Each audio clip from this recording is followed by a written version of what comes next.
मैं दोबारा आप लोगों के सामने हाजिर हुआ हूं क्योंकि मुझे बहुत सारे लोगों ने कहा कि पहले वाले लाइव के अंदर कुछ ऑडियो डिफ़िकल्टीज थी। बस आप लोगों को यही बताने के लिए मैं आया हूं कि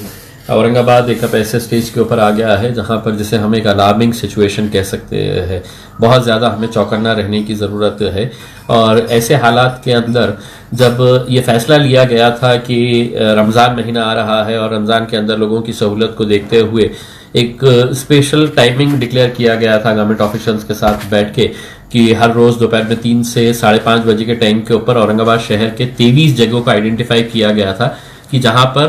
अपने अपने मोहल्ले का वहां पर बाजार लगाया जा सकता है। ये फ्रूट्स की मार्केट हो, वेजिटेबल्स हो, और वहां से लोग खरीद सकते हैं ताकि किसी को दूसरी जगह जाने की ज़रूरत ना पड़े। लेकिन कल जब 30 केसेस पॉजिटिव आए तो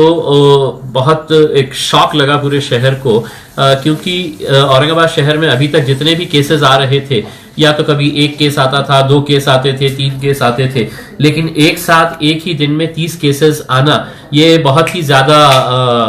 ये था कि अलार्मिंग सिचुएशन था। तो ऐसे सिचुएशन के अंदर फिर एक रिव्यू करना इस डिसीजन को, इसके लिए आज एक meeting divisional commissioner Sunil Kendrekar साहब के ऑफिस के अंदर ऑर्गेनाइज की गई थी, जिसके अंदर डिस्ट्रिक्ट कलेक्टर उदय चौधरी साहब, पुलिस कमिश्नर चिरंजीव प्रसाद साहब, डीसीपी खटमोड़े साहब, महानगर पालिका के अधिकारी, इस शहर के सामाजिक संगठनों के लोग, कुछ डॉक्टर्स, कॉरपोरेटर्स, अलग अलग पार्टियों के पॉलिटिकल लीडर्स और बहुत बड़े उलमाए कराम जो थे वो तमाम लोग इस मीटिंग के अंदर शामिल हुए थे।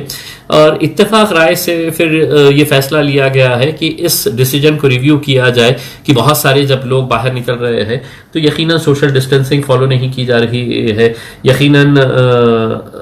ये जो 30 लोगों के बाद से जो सिचुएशन चेंज हुआ है उसे देखते हुए कुछ कड़े कदम उठाने की ज़रूरत थी। उस हिसाब से एक फैसला लिया गया है, यूनानिमस तरीके से ये फैसला लिया गया है कि अब सुबह 7 बजे से लेके 11 बजे तक ही अब मार्केट खुली रहेगी। यानी कि अगर आपको रमज़ान की ख़रीदारी करना हो, सब्जी तरकारी लेना हो, या पूरे शहर के अंदर अगर किस को भी कोई चीज़ खरीदने के लिए जाना है तो आपके पास जो समय है वो सुबह 7 बजे से लेकर सुबह 11 बजे तक का टाइम दिया गया है।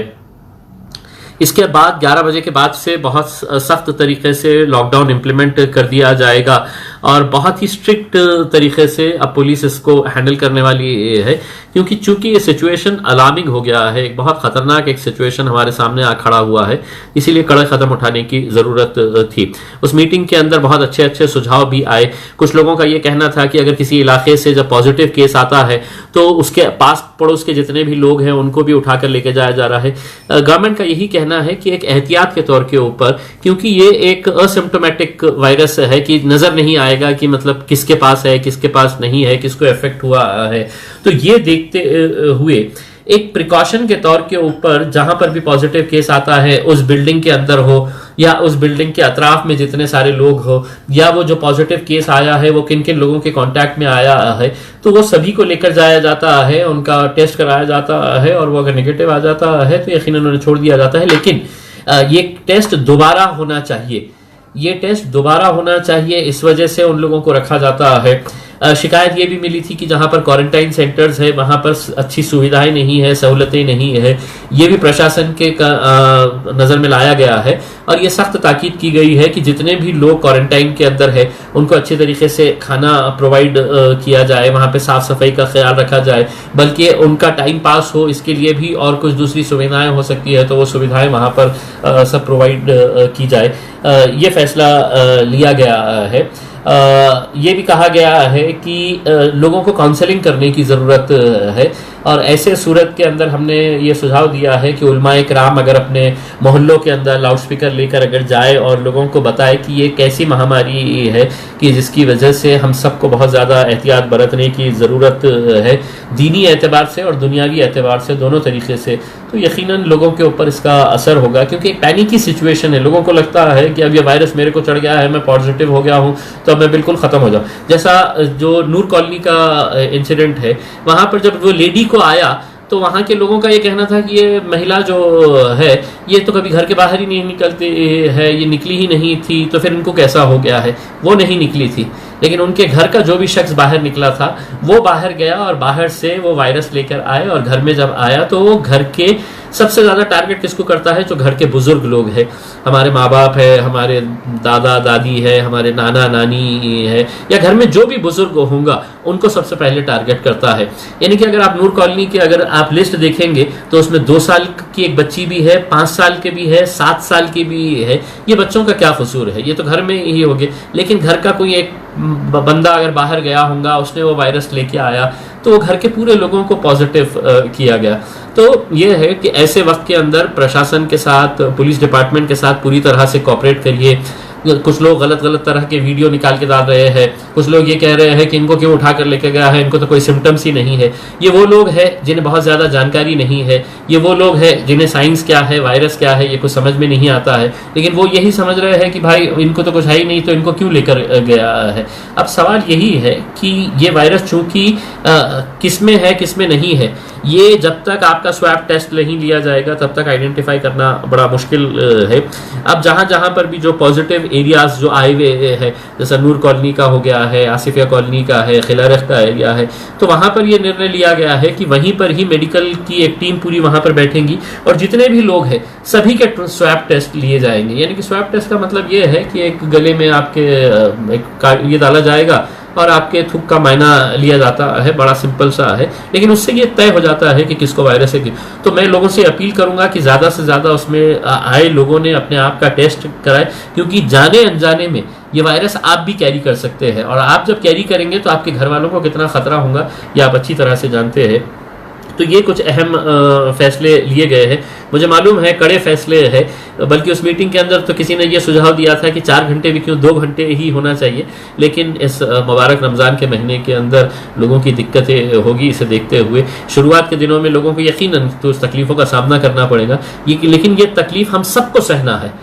ऐसा नहीं है कि मेरे लिए मार्केट अलग खुली रहेंगी और आपके लिए बंद रहेगी, या किसी के लिए खुली किसी के लिए बंद। पूरे शहर के लिए ये डिसीजन लिया गया है, क्योंकि पूरे शहर का इसके लिए फ़ायदा होगा। दिक्कतें यकीनन आने वाली है, लेकिन जैसा वहाँ पर डिविजनल कमिश्नर ने कहा है कि